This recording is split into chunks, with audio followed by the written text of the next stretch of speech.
గోరంత దీపం 8వ భాగం. 7వ భాగంలో రాజ్యం గురించి విశ్వం హరితో ఏమీ చెప్పలేకపోతాడు. ఆమె తెలుసని మాత్రమే చెప్తాడు. కానీ గతమంతా అతని కళ్ళ ముందు కదులుతుంది. అతనికి తను అనంతపురం వెళ్ళడం, అక్కడ ఒక మంత్రి వివాహానికి హాజరు కావడం, ఆ క్రమంలో మరో గతంలో జరిగిన జ్ఞాపకం గుర్తుకొస్తుంది. కథ కొనసాగుతుంది. విశ్వమూర్తి ఆఫీస్కి రాగానే రాఘవన్ పిలిచాడు. నిన్న పోలీస్ స్టేషన్కి వెళ్ళి విచారించమన్నానే, ఏమిటి సంగతులు అని అడిగాడు. చదువుతున్న వ్యాసం మీద నుండి దృష్టి మరల్చకుండానే, ఒక విచిత్రమైన మర్డర్ కేసు రిజిస్టర్ అయిందట సార్, నిన్న ఉదయమే. ఏమిటది? విక్టోరియా నర్సింగ్ హోమ్లో మొన్న రాత్రి ఒక ఆస్మా పేషెంటు చనిపోయాడట. అతని మరణానికి ఆ రాత్రి డ్యూటీలో ఉన్న మేరీ నిర్లక్ష్యమే కారణమని చనిపోయిన వ్యక్తి కొడుకు ఆరోపణ చేస్తూ కేసు పెట్టాడు. అసలేం జరిగింది? దగ్గు ఆయాసం ఎక్కువైపోయి నర్సింగ్ హోమ్కి తీసుకువెళ్ళాడట అతని కొడుకు. నర్సు ఇంజెక్షన్ చేసిన కొన్ని నిమిషాల్లోనే ప్రాణం పోయిందట. ఆ నర్సు నిద్రమత్తులో సరిగ్గా చూసుకోకుండా ఏం మంది ఇచ్చిందో కానీ పొరపాటు తెలుసుకొని తన తప్పు ఒప్పుకున్నదట తర్వాత. అది జరిగిన విషయం. అబ్బా, ఎంత ఘోరం! మనిషా రాక్షస ఆ నర్సు? డ్యూటీ టైంలో నిద్రమత్తులో పనిచేసి ఒక నిండు ప్రాణాన్ని బలి తీసుకుంటుందా? మనం ఇలాంటి విషయాలని నలుగురికి తెలియజేయాలి. బాగా ప్లే ఆఫ్ చేసి మొదటి పేజీలో వేద్దాం. అరెస్ట్ చేశారా పోలీసులు? ఆ నర్సుని అరెస్ట్ చేశారు. బెయిల్ మీద వాళ్ళ డాక్టర్ తీసుకెళ్ళిపోయాడట ఇవాళ. అలాగా. నర్సింగ్ హోమ్ ఫోటో ఒకటి, నర్సు ఫోటో ఒకటి, చనిపోయినతని ఫోటో, ఇవన్నీ నువ్వు సంపాదించాలి. కమాన్, బయలుదేరు. ఎంత త్వరగా పని ముగించుకొస్తావో చూద్దాం అని రాఘవని తొందర పెట్టి తరిమేశాడు. ఏ ఫోటోని ఎక్కడ ఏ సైజుకి మేకప్ చేసి వెయ్యాలి, ఏం హెడ్లైన్ వ్రాయాలి అని ప్లాన్ వేయటంలో పడిపోయాడు. రాఘవ వెళ్ళాడు అంటే సాయంత్రానికి ఫోటోలు రిపోర్ట్తో సహా తనకు అందిస్తాడు. ఎంత ఆలస్యమైనా రేపు ఉదయమైనా వస్తాయి వివరాలు. కొంచెం త్వరపడితే ఈ వారాంతంలో రిలీజ్ అయ్యే ఎడిషన్కి వెయ్యొచ్చు అని ఆలోచిస్తున్నాడు విశ్వమూర్తి. గోరంత దీపం డిసెంబర్ నెల 3వ సంచిక విడుదలై 2 రోజులైంది. ఆ వేళ విశ్వం ఆఫీస్లో పనిచూసుకుంటూ ఉండగా విక్టోరియా నర్సింగ్ హోమ్ నుంచి ఫోన్ వచ్చింది. డాక్టర్ సుబ్బరామయ్య మాట్లాడుతున్నాడు. విశ్వం తను కూడా ఫలానా అని చెప్పగానే డాక్టర్ స్వరం గంభీరంగా అయిపోయింది. ఓహో, రాయలసీమ ఏకైక వారపత్రిక గోరంత దీపం సంపాదకులు మీరేనా? చాలా సంతోషంగా ఉంది మీ వంటి గొప్పవారితో మాట్లాడగలగటం. డాక్టర్ మాటల్లో ఎత్తిపొడుపు తెలుస్తూనే ఉంది. అయినా ఇంకా ఏం చెబుతాడో చూద్దామని తనేమీ అనకుండా అలాగే వింటున్నాడు విశ్వం. మీ పత్రిక ద్వారా పచ్చి నిజాలైన వార్తలని అందించి జనానికి బాగా సేవ చేస్తున్నారు. I appreciate you. డాక్టర్, ఇంతకీ మీకేం కావాలో చెప్తే అన్నాడు విశ్వమూర్తి. డాక్టర్ మాటలేమిటో మరీ విచిత్రంగా ఉన్నాయనుకుంటూ. ఓహ్ సారీ, మీ విలువైన సమయం వృధా అయిపోతోంది కదూ. డోంట్ వరీ, అందుకు తగిన ప్రతిఫలం ఉందిలేండి. మీకో తాజా వార్త అందించాలనే నేను ఫోన్ చేసింది. అసలు విషయం వదిలేసి ఏమిటో మాట్లాడేస్తున్నాను.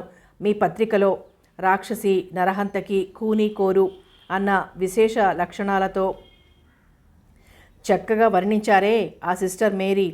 అది చదివిన వారంతా ఆమె ఇంటి చుట్టూ చేరి యాగి చేస్తే భరించలేక నిద్రమాత్రలు మింగి ఆత్మహత్య చేసుకుంది నిన్న రాత్రి.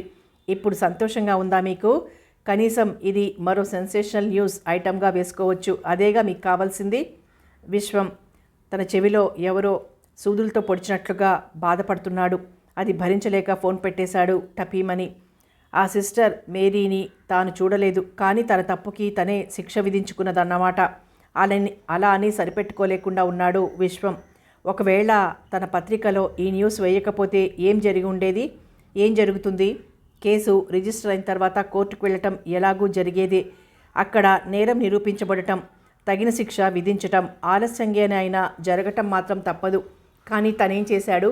తనకు తెలిసింది నలుగురికి తెలియాలి అన్న తపనతో దాన్ని బాగా ప్లే ఆన్ చేశాడు. అందుకే చనిపోయిందామె అంటున్నాడు డాక్టర్. అతను తన మీద కోపంతో ఇలా అన్నాడేమో, లేక నిజంగా అదే జరిగిందా? తను చేసిందేమిటి?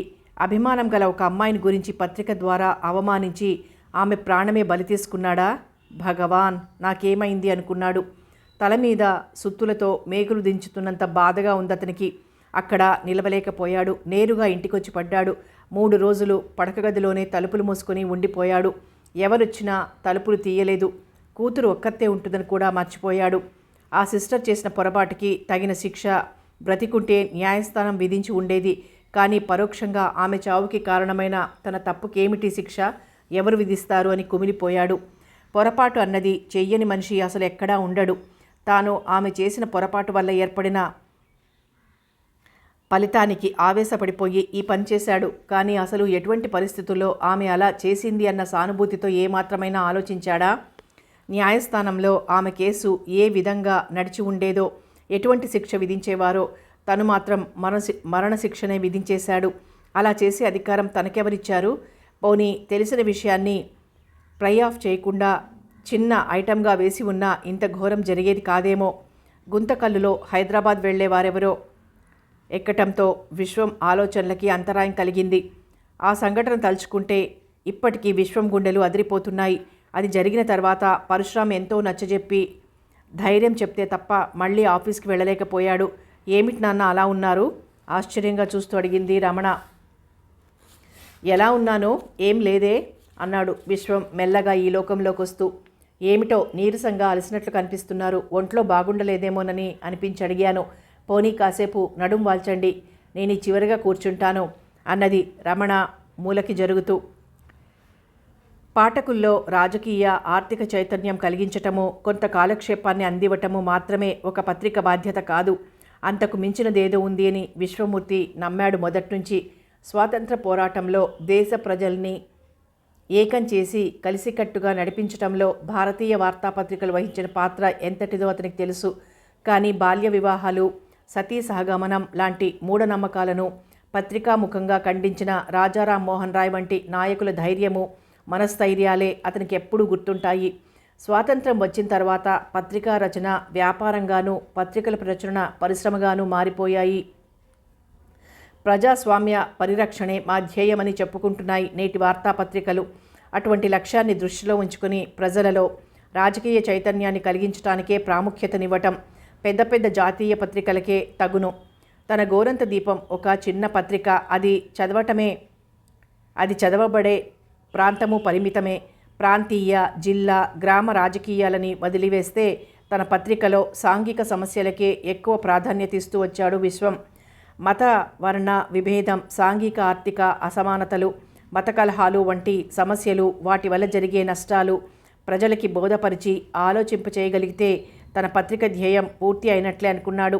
ఇందుకు ఆయా విషయాలను గురించి రచయితలు కల్పించి రాసే కథలు కబుర్ల కన్నా నిజ జీవితంలో అలాంటి సాంఘిక సమస్యలకి బలి అయ్యి కష్ట నష్టాలు అనుభవిస్తున్న వ్యక్తులను గూర్చి రాయబడిన జరిగిన కథలే పాఠకుల్లో సులభంగా మానవత్వాన్ని మేల్కొల్పుతాయి అన్నది అనుభవపూర్వకంగా అర్థమైంది విశ్వమూర్తికి. జరిగిన కథలని చక్కని భాషలో మనసులో హత్తుకునే విధంగా రాయగల శక్తి హరిప్రసాద్లో ఉందని అతను తన ఆఫీస్లో చేరిన మొదటి రోజుల్లోనే గుర్తించాడు విశ్వం. రాయలసీమ మొత్తంలో ఎక్కువ మంది మహమ్మదీయులు నివసించే ఊరు కర్నూలే. కానీ తెలంగాణ జిల్లాలకి భిన్నంగా ఇక్కడ హిందువులు మహమ్మదీయులు కలిసికట్టుగా విభేదాలు లేకుండా ఉంటారు. చక్కని ఉర్దూ మాట్లాడే ఎందరో హిందువుల్లాగే మంచి తెలుగు మాట్లాడే ముస్లింలు ఉన్నారు. ఈ శాంతియుత సహజీవనాన్నే ప్రోత్సహించే విధంగా తన భావాలని తెలియజేసేందుకు విశ్వం రామ్, రహీం అనే ఇద్దరు స్నేహితుల పాత్రల్ని సృష్టించాడు. వారిద్దరూ ప్రతి నెల మొదటి వారంలో పాఠకుల్ని పలకరించి వెళ్తారు. ఎన్నో అనాథాశ్రమాలకి, వరద బాధితులు, క్షామ బాధితుల సహాయ సంఘాలకి, భిక్షకులు, కుష్ఠరోగుల పునరుద్ధరణ గృహాలకి స్వయంగా ఎక్కువ ధన సహాయం చేయలేకపోయినా పత్రిక ద్వారా పాఠకులకి విజ్ఞప్తి చేసి చందాలు సేకరించడానికి వెనుదీసేవాడు కాదు. అందుకోసం ఎంత అడ్వర్టైజ్మెంట్ స్పేస్ అయినా కేటాయించడం తప్పనిసరిగా చేస్తాడు విశ్వమూర్తి. అలా తన ఆలోచనలని, ధ్యేయాలని, అనుభవాలని లేఖారూపకంగా హరి కోసం రాస్తూ ఉంటే ఒకటి వెనుక ఒకటిగా ఎన్నో సంఘటనలు గుర్తొస్తున్నాయి విశ్వమూర్తికి. అలా అన్నీ రాసుకుంటూ పోవాలంటే ఆ రాత్రి కాదు కదా, మరో వారం రోజులు కూర్చుని రాసినా రాయలేనేమో అనిపించింది. కానీ దాదాపు 10 సంవత్సరాల క్రితం జరిగిన ఒక సంఘటనని మాత్రం అతను ఎప్పుడూ మర్చిపోలేడు.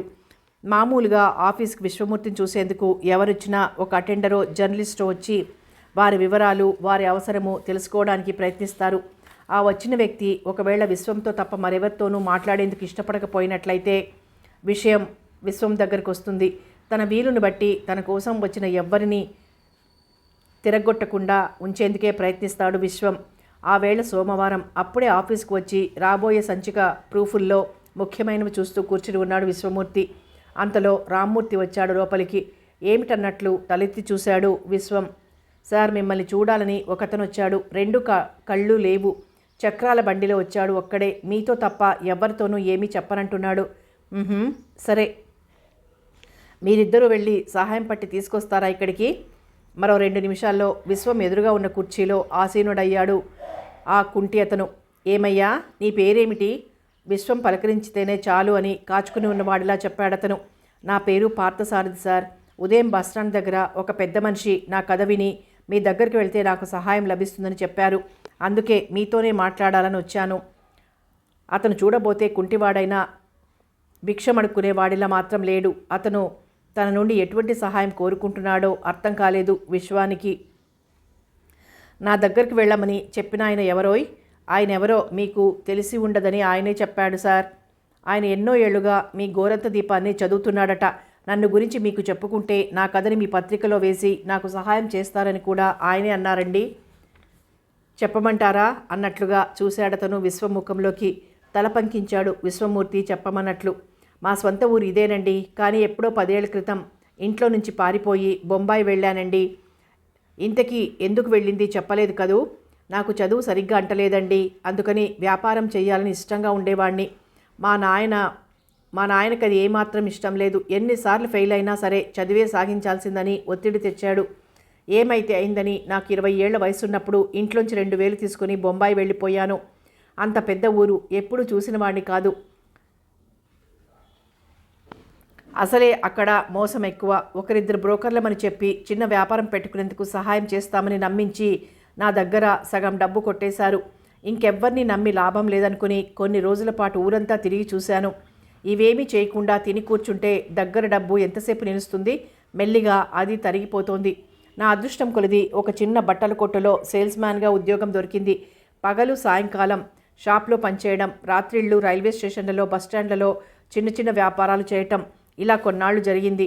ఒకసారి మా యజమాని కొన్ని బట్టల పార్సిళ్ళు వచ్చినప్పుడు విడిపించుకునేందుకు తగినంత సొమ్ము లేక అవస్థపడుతుంటే నేను వడ్డీ లేకుండా అప్పిచ్చాను. ఆ మేలు ఆయన మర్చిపోలేదు. తర్వాత 1-2 సార్లు అలాగే జరిగింది. నా మీద మంచి అభిప్రాయం మరింత బలపడింది. వ్యాపారంలో పార్ట్నర్గా చేరతావా అని అడిగాడు ఒకరోజు. బొంబాయి చేరిన కొన్ని రోజుల్లోపలే ఇక్కడ ఏ విధంగా జీవితం సాగిస్తే తక్కువ ఖర్చుతో జరిగిపోతుందో తెలుసుకున్నాను. నా దగ్గర బాగానే డబ్బు మిగిలింది. చేరాను పార్ట్నర్గా. నా అదృష్టమేమో నేను చేరిన తర్వాత వ్యాపారం 3 పువ్వులు 6 కాయలుగా అభివృద్ధి చెందింది. పెళ్లి చేసుకుందామనుకున్నాను. మా యజమాని మరణించాడు అకస్మాత్తుగా. అప్పటికి ఇద్దరము సమాన భాగస్తులుగా ఉన్నాం. బ్రతికుండగా అతనికి మాట ఇచ్చిన ప్రకారం తన భాగానికి సమానమయ్యే క్యాష్ అతని కుటుంబానికి ఇచ్చి షాపు నా స్వంతం చేసుకున్నాను. అతనికి కొడుకులు లేరు వ్యాపారం చూసుకునేందుకు. అందుకే ఈ ఏర్పాటు చేసుకున్నాడు. షాపు మరొక కొత్త కొట్టులోకి కొంచెం జనసమ్మర్దం ఉన్న చోటికి మార్చాను. మంచి షోకేసులు తయారు చేయించి రంగురంగుల బొమ్మలతో నింపాను. నిజానికి నాకు బొంబాయిలోనే స్థిరపడిపోవాలనే ఇష్టం లేదు. బాగా డబ్బు సంపాదించిన తర్వాత షాపు అమ్మేసి కర్నూలుకి మా అమ్మా నాన్నల దగ్గరకు వచ్చి ఇక్కడే ఏదైనా వ్యాపారం చేసుకోవాలని ఉండేది నా మనసులో. అంతా నేను అనుకున్నట్లుగానే జరిగితే నా గతి ఇలా ఎందుకుండేది? ఒక యాక్సిడెంట్లో 2 కాళ్ళు తెగిపోయాయి. 6 నెలలు ఆసుపత్రిలో పడి చక్రాల బండితో బయటకొచ్చాను. అన్ని రోజులు షాపు మూతపడింది. తిరిగొచ్చి చూసుకుంటే షాపు మొత్తం ఖాళీ అయింది. దొంగలు పడ్డారని ఒకరు, నా దగ్గర పనిచేసే సేల్స్మ్యాన్ ఇద్దరూ కలిసి ఈ పని చేశారని ఒకరు అన్నారు. ఎవరైతేనేం సర్వం దోచుకుని వెళ్ళిపోయారు. ఆసుపత్రి ఖర్చులకి పోగా మిగిలిన డబ్బు ఉంచుకొని కర్నూలు వచ్చేశాను. నా కర్మ ఏమో నేను వచ్చేసరికి మా అమ్మ నాన్న చనిపోయి 7 ఏడాది అయింది. నా అన్న వాళ్ళు నన్ను ఆదరించే వాళ్ళు లేకుండా పోయారు. కాళ్ళు లేనివాడినైనా నా బ్రతుకు తెరువు నేను చూసుకోవడం తప్పదు అని తెలిసిన తర్వాత ఈ 3 చక్రాల సైకిల్ కొనుక్కున్నాను. ఇందులో కూర్చునే ఊరంతా తిరుగుతాను. సిగరెట్లు, పల్లీలు, చెరుకు ముక్కలు, మిఠాయిలు అలాంటివి బస్టాండ్లో, సినిమా హాళ్ల దగ్గర అమ్ముతుంటాను. ఏదో నా బ్రతుకు ఇలా జరిగిపోతోంది. ఇప్పటికిది చాలు. కానీ నాకు మాత్రం ఎప్పుడో ఒకరోజు నా అదృష్టం మళ్ళీ బాగుపడుతుందని, తిరిగి ఓ పెద్ద వ్యాపారాన్ని చేయలేకపోనని నమ్మకమే. చెప్పటం ముగించాడు పార్థసారథి. ఈ కథ విశ్వం మనసుని బాగా కదిలించి వేసింది. ఆశ అన్నది ఇంత గొప్పగా పనిచేస్తుందా అని ఆశ్చర్యం కలిగింది. ఎంత విచిత్రమైన వ్యక్తి ఇతను. ఏళ్ల తరబడి కష్టపడి సంపాదించిన సొమ్ము అంతా పోయినా, 2 కాళ్ళు పోయినా, నాన్న వాళ్ళు లేని ఒంటరితనానికి గురి అయినా అతడు ధైర్యాన్ని, ఆత్మవిశ్వాసాన్ని కోల్పోలేదు. అదే అతన్ని ముందుకు నడిపిస్తోంది. చిన్న చిన్న కష్టాలకి భయపడి ఆత్మహత్యలకి పాల్పడే వారికి, ఏ రోగం లేకున్నా పనిచేయలేని సోమరితనపు జబ్బుతో అడుక్కు తినే వాళ్ళకి ఇతని కథ ఆదర్శం కావాలి అని అనుకున్నాడు. కొన్ని ప్రశ్నలు వేసి ఇంకా తనకు కావలసిన వివరాలు రాబట్టుకున్నాడు. తరువాత అతన్ని బయటున్న అతని బండిలో కూర్చోబెట్టి 2 ఫోటోలు తీయించి పంపించేశాడు. పార్థసారథి కథ గోరంత దీపంలో వచ్చిన నెల రోజులకి ఊళ్ళో ఒక పెద్ద హోటల్లో బిల్స్ రాసే ఉద్యోగం అతనికి ఇచ్చారని తెలిసి సంతోషించాడు విశ్వమూర్తి. కానీ అతను ఆ ఉద్యోగం ఎక్కువ రోజులు చేయలేదని 6 నెలల తర్వాత మళ్ళీ విశ్వంని కలిశాడు. వీళ్ళ ఆఫీస్ ఉన్న వీధి చివర్లో బడ్డీ కొట్టు పెట్టుకుంటున్నానని చెప్పాడు. అది 2 ఏళ్లే. గోరంత దీపం ఆఫీసు కొత్తగా కట్టించిన బిల్డింగ్లోకి మారిన తర్వాత పరశురాం అనుమతితో ఆఫీసు ఆవరణలో క్యాంటీన్ ఒకటి ప్రారంభించాడు పార్థసారథి. విశ్వమూర్తి కూతురు పెళ్లి సుధామయి హోటల్లో చేశాడు. పెళ్లికి హరిప్రసాద్ స్నేహితుడు రావు వచ్చాడు హైదరాబాద్ నుంచి. అతని మీద పరశురాం విశ్వాలకి వేరువేరుగా అభిప్రాయాలు ఏర్పడ్డాయి. మంచి డాషింగ్ టైప్ అనుకున్నాడు విశ్వం. పరశురాంకి మాత్రం రావుని చూడగానే అంత మంచి అభిప్రాయం ఏర్పడలేదు. అసలే అతివాగుడు మనుషులు అతనికి నచ్చరు. మరి రావేమో 10 మంది గుంపులో ఉన్న తను ఏకదాటిగా మాట్లాడుతూ ఉంటే మిగతా 9 చెవులప్పగించి వినాల్సిందే తప్ప మాట్లాడే ఛాన్స్ ఇవ్వడు. రిసెప్షన్ సాయంత్రం పరశురాం ఇంట్లో ఏర్పాటు చేశాడు. సరికొత్త సూటు, కోటు, బటన్ హోల్లో గులాబీ పువ్వు, తళతళలాడుతున్న బూటుతో పెళ్లి కొడుకు కంటే గ్రాండ్గా కనిపిస్తున్నాడు రావు. మాటల్లో తన ఉనికిని అందరికీ తెలియచేయటము అతనికి అలవాటైన విద్యే. గార్డెన్ అంతా షామియానా వేశారు. చిన్న చిన్న రౌండ్ టేబుల్స్, కుర్చీలు వేసి ఉన్నాయి అక్కడక్కడ.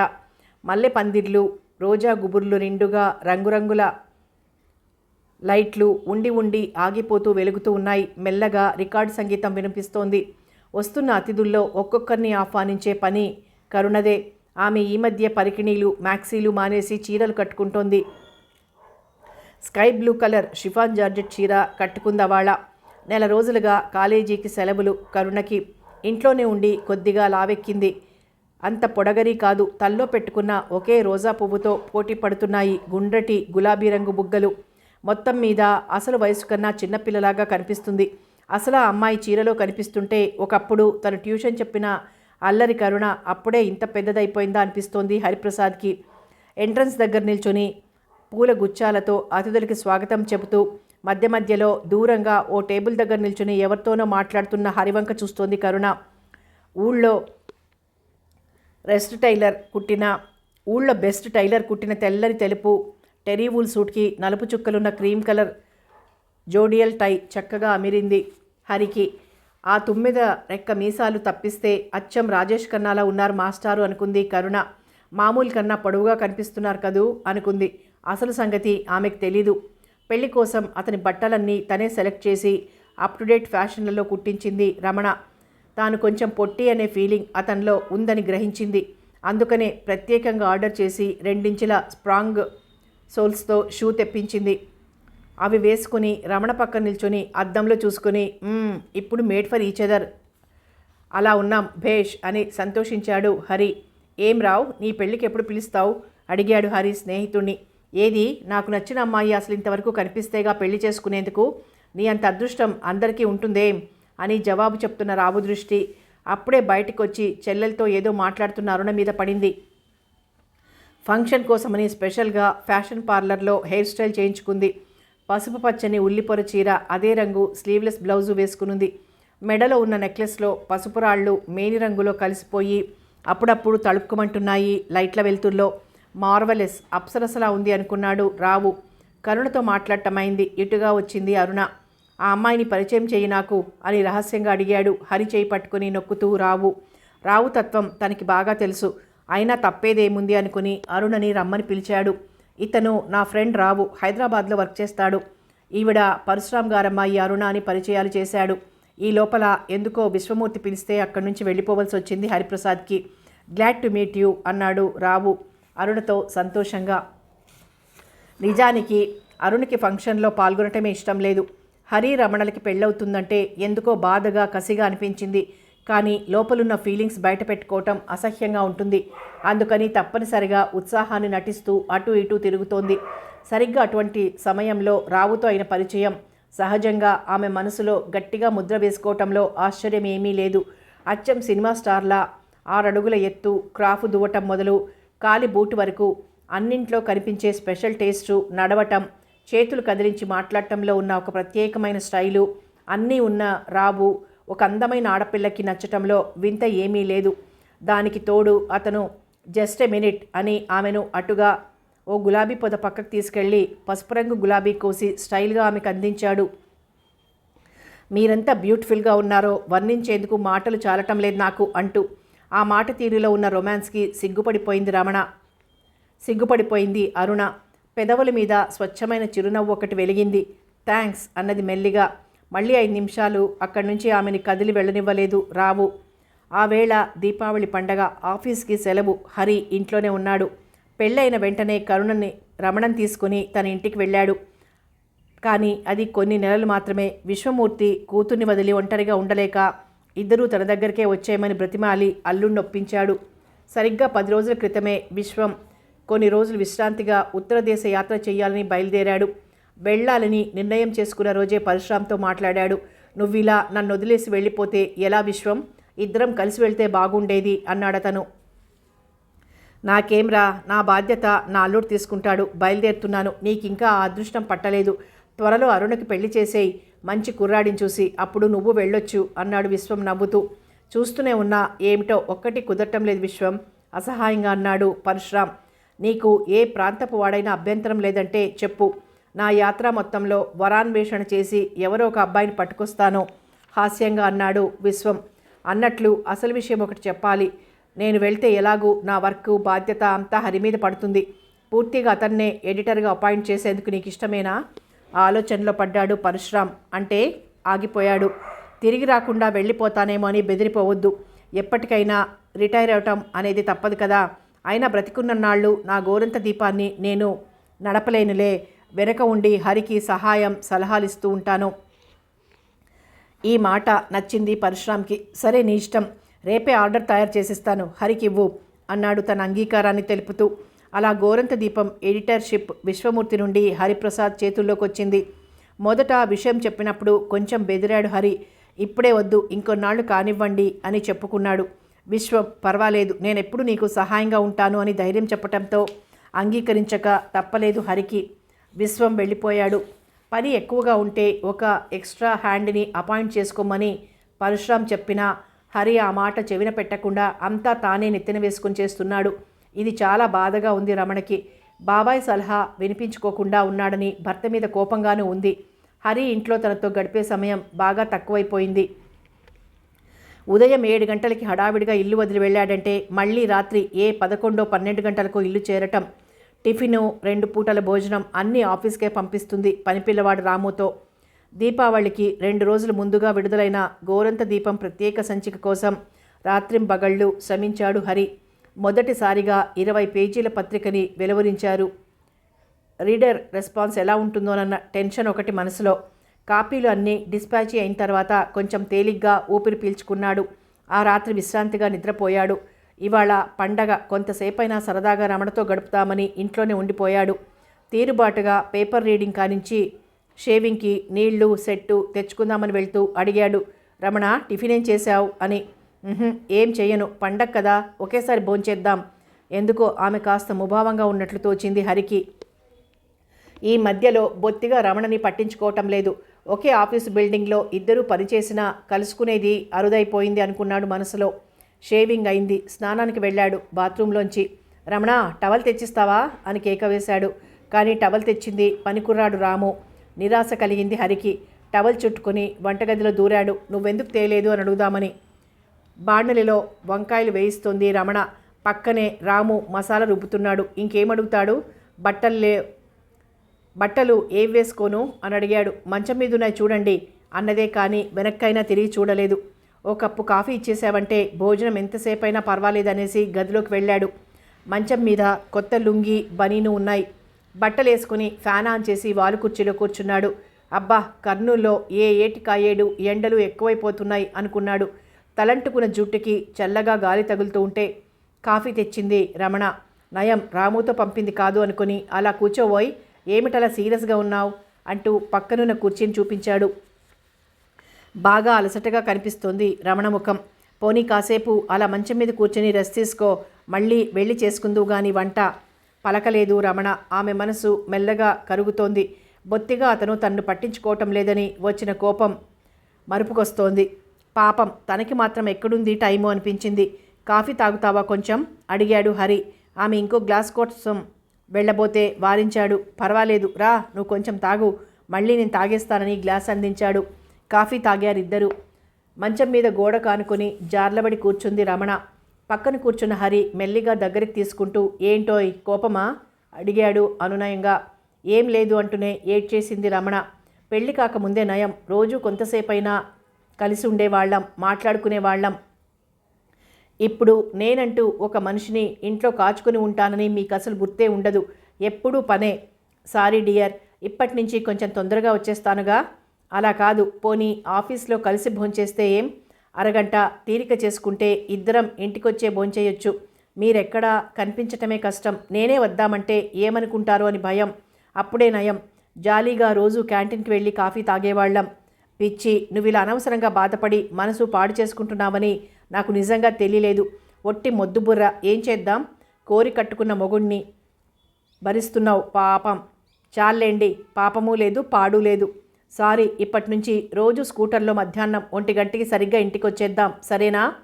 అసలు బాబాయ్ హెల్ప్గా మరొకరిని తీసుకోమని చెప్తే వినకుండా అంతా మీరే నెత్తిమీద వేసుకుని ఎందుకు తంటాలు పడాలి? ఓహో, అదా నీ బాధ? వినకపోవడం ఏమిటి? మన కంపెనీకి ఒక బిజినెస్ మేనేజర్ని తీసుకుందామని సలహా చెప్పాలని నిర్ణయించుకున్నాను. రేపు ఎల్లుండో పరశురామ్ గారికి చెప్పి ప్రకటన వేయిస్తాను. అభ్యర్థి కోసం నమ్మకమైన వ్యక్తి, ఆయనకి నచ్చినవాడు దొరికితే నేను ఎడిటర్ వర్క్ మాత్రం చూసుకుని మిగతా అంటే సర్క్యులేషను, అడ్వర్టైజ్మెంటు, పబ్లిసిటీ వర్క్ అంతా అతని మీదే పెట్టొచ్చు ఆలోచిస్తూ అన్నాడు హరి. హరి చెప్పిన దానికి వెంటనే ఒప్పుకోలేదు పరశురామ్. నీకు శ్రమ తగ్గేందుకు ఆఫీస్లో ఒక అసిస్టెంట్నో శంకరం గారు వచ్చే ఆశ లేదు కదా, మరొక సబ్ ఎడిటర్నో తీసుకుంటావేమోనని చెప్పాను. మన కంపెనీకి ప్రస్తుతం అంత పెద్ద డెసిగ్నేషన్తో ఒక మనిషి అవసరం ఉందా అని. ఉందా అంటే నేనేం చెప్పలేను, కానీ నేను చేరినప్పటికంటే ఇప్పటికీ పబ్లిసిటీ కమ్ న్యూస్ పేపర్ రెండూ అభివృద్ధి చెందాయని నాకు తెలుసు. ఎన్నాళ్ళు పోయినా మొత్తం బాధ్యత ఇద్దరు వ్యక్తులే పంచుకోవటం వల్ల మీకు శ్రమే కాదంటారా? కనీసం పబ్లిసిటీ, అడ్వర్టైజ్మెంట్ సెక్షన్ అయినా చూసుకునేందుకు ఒక బిజినెస్ మేనేజర్ మనకు అవసరం. అది కాదు హరి, మన కంపెనీ ఇన్నేళ్లుగా ఒక ఫ్యామిలీ అఫైర్గా ఉండిపోయింది. నేను విశ్వం స్నేహితులమే అయినా మా ఇద్దరి మధ్య ఉన్నది అన్నదమ్ముల కంటే గాఢమైన అనుబంధం. ఇద్దరి మనసులకి ఇష్టాలకి తేడాలు ఇంతవరకు రాలేదు. నువ్వేమో అతని అల్లుడుగా ఇందులో చేరావు. ఇప్పుడు ఎవరో కొత్తగా వచ్చిన వ్యక్తికి బాధ్యత అప్పగించడం, అతను వచ్చి చేరిన వెంటనే అంతా అతని చేతిలో పెట్టేయాలని ఎక్కడుంది? పూర్తిగా మీరు సూపర్వైజ్ చేయవచ్చు. నమ్మకం కుదిరేదాకా నిర్ణయాలు తీసుకునే స్వాతంత్రం ఇవ్వనక్కర్లేదు. మీ ఇద్దరి అంత స్నేహితులం కాదు, కానీ మా స్నేహితుడు రావును చూశారు కదా, అతనైతే మనకు పనికొస్తాడనిపిస్తోంది. గట్టి బుర్ర, తెలివైనవాడు. రోజులు చూస్తే మీకు తెలుస్తుంది అతని తత్వం ఎలాంటిదో. అయినా ఇది నా సలహానే, మీరు ఆలోచించి చూడండి. తెలిసిన వాళ్లలో ఎవరైనా ఉన్నారేమో. ఆలోచించగా పరశురామ్కి హరిప్రసాద్ ఇచ్చిన సలహా నచ్చింది. ఫలితంగా రావు హైదరాబాద్ నుండి కర్నూలుకి మకాం మార్చాడు. నిజానికి అతనికి అదొక వరమైంది. హైదరాబాద్ ఉద్యోగం అప్పుడా ఇప్పుడా ఊడేది అన్నట్లుగా ఉంది. మేనేజర్తో తగు తెచ్చుకున్నాడు. అయినా అలా అని హరికి చెప్పుకోలేదు. ఏదో మిత్రుడు రమ్మని ఆహ్వానించాడు కనుక వచ్చాను అన్నట్లు గొప్పగా ప్రవర్తించాడు. కరుణ డిగ్రీ అయిపోయినప్పటి నుంచి రోజు ఆఫీస్కి వస్తుంది. ఒక చోటానికి కూర్చోకుండా ప్రతిరోజు అన్ని సెక్షన్లు తిరుగుతూ ఉంటుంది. తనకిష్టమైన చోటో అవసరం ఉన్న చోటో కూర్చొని తెలియనివి నేర్చుకోవటమో సహాయం చేయటమో పనిగా పెట్టుకుంది. అరుణ డిగ్రీ అయినప్పటి నుంచి బోర్ అని గొడవ పెడుతూనే ఉన్నా ఆమెను ఆఫీస్కి రమ్మనలేదు పరశురామ్. చిన్న కూతురు తానుగా వస్తానంటే వద్దని అనలేదు. తల్లి పోయినప్పటి నుంచి తనే 2 బాధ్యతలు తీసుకున్న ఆ తండ్రికి తన కూతుర్లిద్దరి మనస్తత్వాలకి మధ్య ఎంత తేడా ఉందో బాగా తెలుసు. అరుణకి సంబంధాలు చూస్తున్నాడు. ఏవీ నచ్చటం లేదు. రావు కంపెనీలో చేరిన ఏడాది లోపలే పరిస్థితి మొత్తం ఆకళింపు చేసుకున్నాడు. తనకున్న మోడర్న్ ఐడియాస్ అన్నీ మెల్లగా అమల్లోకి పెడితే ఎంత అభివృద్ధి సాధించవచ్చో ఆలోచించాడు. ఆఫ్సెట్ ప్రింటింగ్ ప్రవేశపెడితే బాగుంటుందనిపించింది. ముందుగా హరితో ఆ ఐడియాని బాగా ఇంప్రెస్ చేశాడు. ఈ విషయంలో చర్చించుకునేందుకు ఇద్దరూ కలిసి వెళ్లారు పరశురాం దగ్గరికి. మీరిద్దరూ చెబుతున్నది బాగానే ఉంది, కానీ ఆఫ్సెట్ అంటే మాటలు కాదు, పెద్ద మొత్తంలో ఇన్వెస్ట్ చేయాల్సి ఉంటుంది. ప్రింటింగ్ మెషిను, ప్రాసెస్ కెమెరా, ఇంకా అవి ఇవి అన్నీ చేరితే అసలు అంత ఖర్చు చేయాల్సిన అవసరం మనకిప్పుడుందా అని. అన్నింటికీ తప్పనిసరిగా అవసరమని కూర్చుంటే మన కంపెనీ వ్యాపారాభివృద్ధి సాధించటం కష్టం సార్. మనం పబ్లిష్ చేసే పుస్తకాల అట్టలన్నీ హైదరాబాద్లోనో మద్రాసులోనో ప్రింటింగ్కి ఆర్డర్ ఇస్తున్నాం. వీక్లీకి ఏ పండగలోనో ప్రత్యేక సందర్భాల్లోనో వస్తే ప్రత్యేక అనుబంధాలు వేస్తుంటాం. అవి కలర్లో వేస్తామంటే ఆకర్షణీయంగా ఉంటుంది. సేల్స్ పెరగటము, దాంతోపాటు ప్రకటనల మీద ఆదాయం కూడా ఎక్కువ అవుతుంది. నువ్వేమంటావు అన్నట్లు చూశాడు రావు హరి వైపు. హరి, ఇప్పటికీ మన వర్క్ లేనప్పుడు ప్రెస్ ఐడియల్గా ఉండనక్కర్లేకుండా వేరే ఆర్డర్స్ తీసుకొని చేసుకోవచ్చు. ఈ మధ్యలో స్వంత ప్రెస్ లేని వార మాసపత్రికలు, సినిమా పత్రికలు కొత్తవి ఎన్నో వస్తున్నాయి. వాళ్ళందరికీ ఆఫ్సెట్ కలర్ ప్రింటింగ్ అవసరమే కదా అని తను మాట కలిపాడు. కానీ ఇవన్నింటికన్నా డబ్బు ముఖ్యమైంది. ఇప్పుడు ₹1,00,000 అప్పు చేయాల్సి వస్తుందేమో, కానీ వాని కోసం అని భయపడ్డాడు. రావు ఒకటి అనుకున్నాడంటే ఎంత మొండి వాళ్ళనైనా ఒప్పించగలడు. పరశురాముని ఒప్పించడమే కాదు, తన ఊరి నుండి ఆస్తి అమ్ముకుని వెళ్ళి హైదరాబాద్లో పెద్ద వ్యాపారవేత్తగా మారిన రామకృష్ణయ్య గారి దగ్గర నుంచి అప్పు కూడా తెచ్చాడు, అవసరమైనంత డబ్బు. తను తాత కాబోతున్నానని తెలిసినప్పటి నుంచి చెప్పలేనంత ఆనందంగా ఉంది విశ్వమూర్తికి. ఒకరోజు కూతుర్ని దగ్గర కూర్చోబెట్టుకుని, అమ్మాయి, ఇలాంటి సమయంలో మీ అమ్మ ఉంటే నీ అవసరాలు ఏమిటో కనుక్కొని మనసులో ఉన్న కోరికలు తీర్చటం సులభమయ్యేది నీకు. మరి అమ్మైనా నాన్నైనా నేనే. నీకేది కావాలనిపించినా నాకు చెప్పాలి. నువ్వు సంతోషంగా ఆరోగ్యంగా తిరుగుతూ ఉండాలి కళ్ళ ముందర. నాకు కావాల్సిందదే. ఆయన ప్రేమగా అడిగేసరికి రమణ మనసులో మాట బయటపడిపోయింది. నాన్న, నాకేమో 4 రోజులు ఏవైనా ఊళ్ళు తిరిగి రావాలనుంది అంది. అప్పుడు అనిపించింది విశ్వానికి, నేనెంత మూర్ఖుణ్ణి, స్వార్థపరుణ్ణి. పెళ్ళి అవగానే అలా ఎటైనా హనీమూన్ అయినా వెళ్ళమని పంపలేదు. ఇద్దరిని ఇక్కడ కట్టిపడేసి నేనేమో హాయిగా తిరిగొచ్చాను అని. అల్లుడు ఇంటికి రాగానే చెప్పాడు, అమ్మాయి సరదా పడుతోందని. ఒక 1 రోజులు ఎటైనా తిరిగి రండి ఇద్దరు. అమ్మో, 1 రోజుల? పర్వాలేదు, ఏం ఇక్కడంతా నేనున్నానుగా, చూసుకుంటాను. ఇంకా ఆరోగ్యము ఇన్నాళ్ల విశ్రాంతితో కొంచెం గట్టిపడింది. పర్వాలేదు లేవోయ్ అని విశ్వం చెప్పిన 2 వారాలు మాత్రం వెళ్లేలాగా ట్రిప్పు ప్లాన్ చేసుకున్నారు. ముందుగా బెంగళూరుకి బయలుదేరారు. భర్త సాన్నిధ్యం ఇలా ఎన్నాళ్లుగానో కోరుకుంటున్నదే అయినా ఈ అనుభవం ఏదో కొత్తగా అనిపించింది రమణకి. ప్రేమలో పడిన వారికి ఒకరికొకరు అందంగాను గొప్పగాను కనిపించడంలో ఆశ్చర్యమేమీ లేదు. తమాషా ఏమిటంటే అప్పట్లో ఆవగింజలా ఉండి కనిపించకుండా పోయిన లోపాలు, తప్పులు అన్నీ పెళ్ళైన తర్వాత బ్రహ్మాండమంత పెద్దగా కనిపిస్తాయి. ముఖ్యంగా ఇద్దరు దేనికైనా పోట్లాడుకున్నప్పుడు, కోల్డ్ వార్ సాగిస్తున్నప్పుడు. నువ్వు అందంగా ఉన్నావు అనో, ఈ చీరలో బాగున్నావు అని ఇలాంటి కామెంట్లు చేయటం హరిప్రసాద్కి అసలు ఎప్పుడూ అలవాట్లేదు. కానీ అప్పట్లో తను అతనితో గడిపే కొద్దిసేపట్లో అతని చూపులతోనే సిగ్గుపడి అతనేం మాట్లాడినా శ్రద్ధగా వినేది. అసలేమీ మాట్లాడకపోయినా మౌన సంభాషణే మనసుకి సంతృప్తిని కలిగించేది రమణకి. మరిప్పుడో అతను పూర్తిగా ఆఫీస్ వర్క్లో మునిగిపోతున్నాడు. ఎప్పుడో నెలకొకసారి ఇద్దరూ కలిసి ఏ సినిమాకో వెళ్ళినా బాగా టైం అయ్యేదాకా ఇల్లు చేరడు. వస్తే ఎప్పుడూ హడావిడిలో బయటికి వెళ్ళటమే. ఆ తొందరలో ఆమె ఎలా ఉంది, ఏ చీర కట్టుకుంది అని చూసే వీలు అతనికి ఎక్కడుంది? అపురూపంగా కలిసి వెళ్తాం కదా అని అతని కోసం తనకిష్టమైన డ్రెస్ తీసి ఉంచుతుంది రమణ. కానీ అతనొచ్చి ముఖం కడిగి కాఫీ తాగేసరికి 10 సార్లు టైం చూసుకుంటూ పద అని తొందరగా బయలుదేరతాడు. బట్టలు మార్చుకునేందుకు టైం ఉండదు. ఇలాంటివన్నీ కోపకారణాలే రమణకి. అతను మామూలుగా మాటలు కూడా చాలా తక్కువగా మాట్లాడతాడని అనిపిస్తోంది రమణకి. అతనికి తాను మెల్లగా దూరం అయిపోతున్నానా అని అనుకుని బాధపడుతుంటోంది. అందుకే కొన్నాళ్ళు ఇద్దరూ కలిసి ఏ పని చేయకుండా గడిపితే, దగ్గరగా ఉండగలిగితే బాగుంటుందేమో అనిపించి తండ్రితో తన కోరిక చెప్పింది. 2 వారాలు కలలా గడిచిపోయాయి. చిన్న చిన్న తేడాలు, తగువులు కూడా ఆ కలలో భాగాలే. ఆ అనుభవంతో తామిద్దరి మధ్య ఇన్నాళ్లుగా ఏర్పడిన తెరలన్నీ కరిగిపోయాయి అనిపించింది రమణకు. బెంగళూరులో విధాన సౌధ చూడటానికి వచ్చిన 4 అమెరికన్ టూరిస్టులతో మాట్లాడుతూ కొంచెం ఎక్కువసేపే నిలిచిపోయి రమణని గమనించలేదు హరి. ఆమెకి బోర్గా ఉంది. ఎవరు కొత్త వాళ్ళు కనిపించినా ఇంటర్వ్యూ చేయటమే. ఎక్కడికి వెళ్ళినా ఈ బుద్ధి మాత్రం పోదు అని విసుగ్గా ఒక్కతే నడుస్తూ కుడివైపుగా వెళ్ళింది. మొత్తం ఒక రౌండు తిరిగి చూసొద్దాం, అంత లోపలైనా వస్తాడేమో అనుకుని. హరి మాటలయ్యాయి. నలుగురిని కలిపి ఒక ఫోటో తీసుకున్నాడు. వాళ్ళు తమ అడ్రస్ ఇచ్చారు. మీ మిస్సెస్ ఎక్కడా అని అడిగారు. తాము వాళ్లకొక ఫోటో తీసుకుందామని. అటు ఇటు చూశాడు హరి. ఎక్కడా కనిపించలేదు.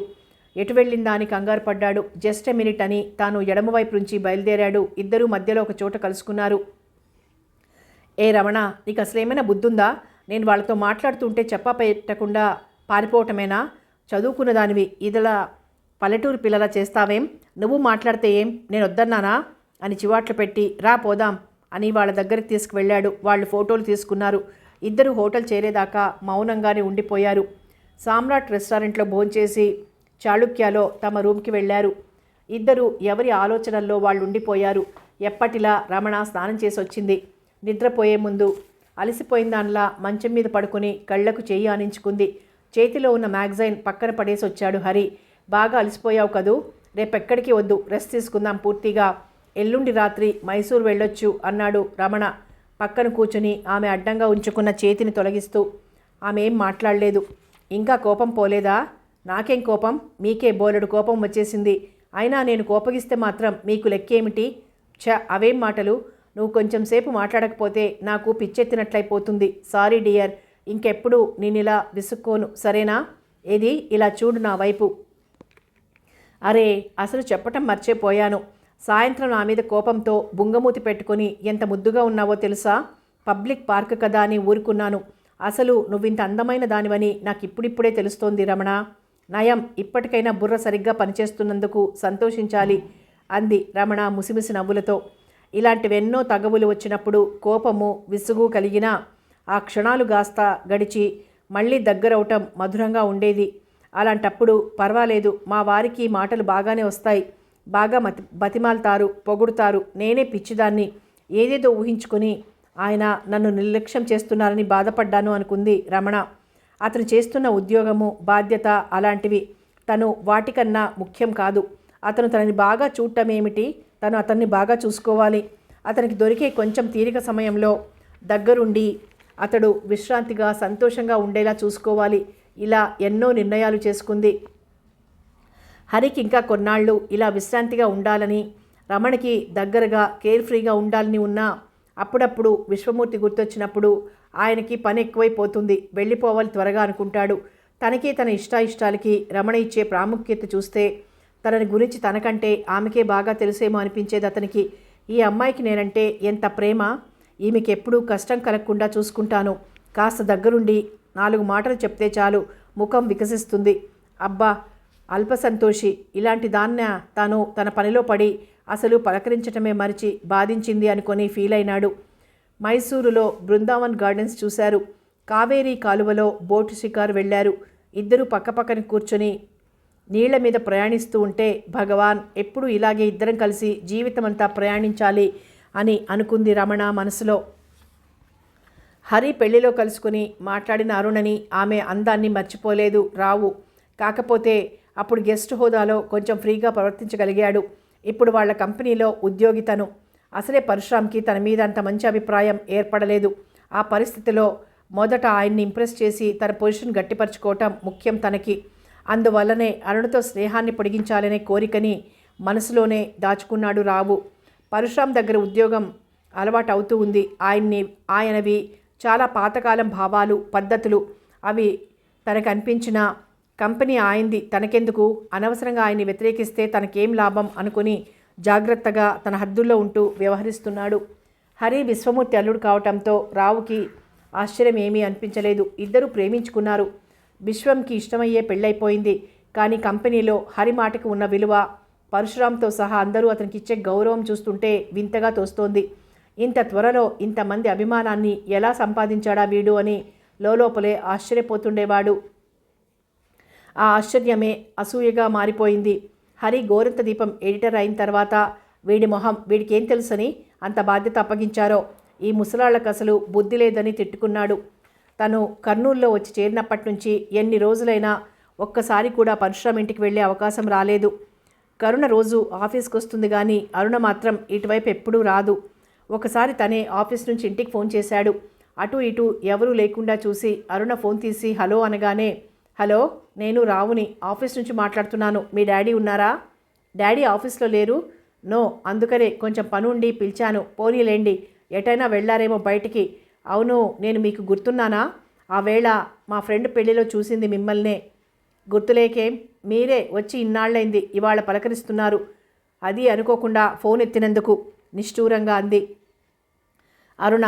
ఎన్నాళ్లుగానో అతని ఫోన్ కాల్ కోసం ఎదురు చూసిన దానిలా సంతోషంతో తల మునకలైపోయాడు రావు. సారీ, బాధపడుతున్న వాడిలాగా అన్నాడు. మరుసటి రోజు అదే టైంకి మళ్ళీ ఫోన్ చేశాడు. అప్పటికే అతని పేరుకు డాడీని అడుగుతున్నా ఫోన్ చేస్తుంది తన కోసమే అన్న విషయం అర్థమైపోయింది. ఎందుకంటే ముందు రోజంతా పరశురామ్ ఆఫీస్లోనే ఉన్నాడనే విషయం డ్రైవర్ ద్వారా తెలిసింది. అందుకనే అతను మళ్ళీ ఫోన్ చేస్తాడేమోనని కాచుకుని ఫోన్ దగ్గరే కూర్చుంది. అనుకున్నట్లుగానే ఫోన్ రింగ్ అయింది. పరశురామ్ గారున్నారా? అడిగాడు రావు. మీకు కావాల్సింది నేనా, నాన్నగారా? చిలిపిగా అడిగింది అరుణ. అమ్మో జాణ, అమాయకురాలనుకున్నానే అనుకుని నీకోసమే ఫోన్ చేశాను చెప్పేశాడు. ఈ ఫోన్ బిజినెస్ ఎందుకు, ఫ్రీగా ఉంటే ఇంటికి రండి, కాఫీ తీసుకుని వెళ్ళొచ్చు, ఏమంటారు? మీ ఇంటికా? బాగుండదేమో అరుణ. పోనీ ఒక పని చేద్దాం, సాయంత్రం మీ ఇంటికి అవతల ఫర్లాంగ్ దూరంలో ప్లే గ్రౌండు, చిన్న పార్క్ ఉన్నాయి చూడు, అక్కడ కలుద్దాం 6ంటికి. నేను వస్తాను. మీ నాన్నగారికి తెలియకుండా నువ్వు నన్ను ఆహ్వానించటం సరికాదు, నేను రావటము సరికాదు. అందుకని నేను చెప్పినట్లు చెయ్యి. నీకు ఇష్టమైతేనే సుమా. నువ్వు రాకపోతే నా అదృష్టం ఇంతే అనుకుంటాను. ఇంకెప్పుడు పలకరించను అనేసి ఆమె అంగీకరించక ముందే ఫోన్ పెట్టేశాడు రావు. అతనికి తెలుసు ఆమె వస్తుందని. తన మాటల చాతుర్యం మీద ఆ మాత్రం నమ్మకం ఉంది రాముకి. ఇతను ఏమిటి ఇంత అధికారంగా మాట్లాడి రమ్మన్నాడు అనిపించినా అది సంతోషంగానే అనిపించింది అరుణకి. టైం చూసింది, 3:30 అయింది. పర్వాలేదు, తయారవడానికి ఇంకా బోలెడంత టైం ఉంది అనుకుని పడక మీద చేరి స్టార్డస్ట్ మ్యాగజైన్ చదవటం మొదలుపెట్టింది శ్రద్ధగా. అందులో గాసిప్ కాలమ్స్ చదవటం భలే ఇష్టం. ఎవరైనా ఒక స్టార్ వెంట సినిమా తారలు తిరుగుతున్నారని, అతగాడి కోసం వీళ్లలో వీళ్ళు పోట్లాడుకుంటున్నారని చదివినప్పుడు ఆ ఇద్దరిలో తానొకటి అయింది. ఆ స్టార్ తననే ఎంపిక చేసుకున్నట్లు కలలు కంటుంది. ఇవాళ మాత్రం ఏ సినిమా స్టార్ బొమ్మ చూసినా ప్రతి యాక్టర్ ముఖంలో రావే కనిపిస్తున్నాడు. రావు ఏది చేసినా ఒక ప్రణాళిక తయారు చేసుకుని దాని ప్రకారమే చేస్తాడు. అలా చేసిన ఎందులోనూ అతను ఇంతవరకు అపజయాన్ని పొందలేదు. ప్రేమ వ్యవహారం కానీ మరోటి కానీ తొందరపాటు పనికిరాదని అతని నమ్మకం. అందులోనూ ఎంతోమంది అమ్మాయిలతో స్నేహాలు గడిపిన అనుభవము ఉందేమో. ఎప్పుడు ఏది చేయాలి, ఏ మాట మాట్లాడాలి, బెడిసి కొట్టకుండా వ్యవహారాన్ని ఎలా ముందుకు నడిపించాలి అన్నది బాగా తెలుసు. మొట్టమొదట పార్టీలో కలుసుకున్న రోజే అరుణతత్వం ఎలాంటిదో తెలుసుకున్నాడు రావు. ఆమె మొదట హరి మీద మనసు పడిందని, అతను అదేమీ పట్టించుకోకపోవటం అవమానాన్ని, మరొక అమ్మాయిని పెళ్లి చేసుకోవటం అసూయని ఆమెలో కలిగించాయని కొంత చూసి తెలుసుకున్నాడు. మిగిలింది ఊహించుకున్నాడు. అటువంటి సమయంలో ఎవరికీ చెప్పుకోలేని బాధతో, ఎంత ఒంటరితనంతో బాధపడుతూ ఉంటుందో ఊహించగలడు. అందుకే మెల్లగా ఆమెని, ఆమె అందాన్ని పొగిడి మురిపించి మంచి చేసుకున్నాడు. కొన్ని నిమిషాల్లోనే మాటలతో తను వేసిన సమ్మోహనాస్త్రాలని ఆమె కొన్ని నెలలైనా మర్చిపోకుండా చేశాడు. ఎన్నాళ్ళు స్నేహం చేసినా నన్ను ముట్టొద్దు అని ఏదో సామెత చెప్పినట్లు అరఫర్లాంగ్ దూరంలో ఉండిపోయే అమ్మాయిల్ని ముందే పసికట్టేసి దూరంగా ఉంటాడు. మగవాడు కాస్త స్నేహం చేయగానే బరితెగించే అమ్మాయిలంటే అసహ్యం అతనికి. తన రూపాన్ని, జోరును చూపులతోనే ఆరాధిస్తూ తన మాటలన్నీ విని పొంగిపోతూ మెల్లగా బెరుకుగా దగ్గరయ్యే అమ్మాయిల స్నేహంలో థ్రిల్ ఉంటుంది అనుకుంటాడతను. అరుణ ఈ కోవకి చెందుతుందని తెలుసుకున్నప్పటి నుంచి ఆమెని వల్లో వేసుకునేందుకు ఏం చేయాల్సింది ఆలోచించి పెట్టుకున్నాడు. కొన్ని రోజులు పార్కులో మాటలు సాగిన తర్వాత అప్పుడప్పుడు అరుణని సినిమాలకి తీసుకెళ్లటం మొదలుపెట్టాడు రావు. ఆమె దగ్గర బాగా డబ్బుంటుందని తెలిసిన తర్వాత పర్సు పోయిందని, పొరపాటున ఖాళీ పర్సుతో వచ్చాననో సాకులు చెప్పి ఆమె బాగానే ఖర్చు చేయించేవాడు. ఇవేవి అర్థమయ్యేది కాదు అరుణకి. అర్థం చేసుకోలేంత ఫూల్ కాకపోయినా అతని స్నేహంలో ఉన్న మత్తేమిటో, ఏం చేసైనా అతన్ని తనవాడుగా ఎప్పటికీ ఉండేలా చేసుకోవాలని తాపత్రయపడేది. ఒకరోజు తన గదికి రమ్మని ఆహ్వానించాడు. ఒంటరిగా అతని రూమ్కి వెళ్ళటానికి భయపడింది అరుణ. పోనీ సుంకేసులకి వెళ్ళి ఒకరోజు గడిపొద్దాం రమ్మని బలవంతం చేశాడు. నిన్నింతగా ప్రేమిస్తున్నందుకు నన్ను నిరాశపరుస్తావా? ఈ చిన్న కోరిక తీర్చలేవా అని నిష్ఠూరం చేశాడు. ఎవరికీ తెలియకుండా స్కూటర్లో ఒక ఆదివారం ఉదయం వెళ్ళి గెస్ట్ హౌస్లో సాయంత్రం దాకా గడిపొచ్చారు. అరుణ బెదురు కాస్త తీరిపోయింది. ధైర్యం వచ్చేసింది. అతన్ని నేను ఎలాగో పెళ్లి చేసుకుంటాను, అతని వెంట పడితే మాత్రం ఏం తప్పుంది అని సర్ది చెప్పుకునేది మనసులోనే. అప్పుడప్పుడు అతని గదికి వెళ్ళి గడపటం కూడా అలవాటైపోయింది. ఎవరో ఒకరం నాన్నతో మన పెళ్లి విషయం చెప్పాలి అని అడిగింది అతన్ని. అతను సరే అంటే తనే అడగటానికైనా వెనుకాడేది కాదు. కానీ అతనికి అసలు పెళ్లి చేసుకోవాలనే అభిప్రాయం ఎక్కడుంది? ఎప్పటికప్పుడు దొరికిన అనుభవంతో సంతృప్తి పడటమే కానీ ఎవరితోనో స్థిరంగా ఉండిపోవాలని అనిపించదు రావుకి. అందుకని ఏదో ఒక సాకు చెప్పి తప్పించేస్తున్నాడు పెళ్లి విషయం అరుణ దగ్గర. నేనింకా మీ నాన్న దగ్గర అంత బాగా సెటిల్ కాలేదు, ఇంకొన్నాళ్ళు వెయిట్ చేసి చూడు, ఆయనే వచ్చి నన్ను అడుగుతాడు మా అమ్మాయిని చేసుకుంటావేమో అని ఒకసారి సమయం రాని డియర్, నేనే అడుగుతాను ఇంకోసారి అని చెప్పి మరిపిస్తున్నాడు. కథ కొనసాగుతుంది.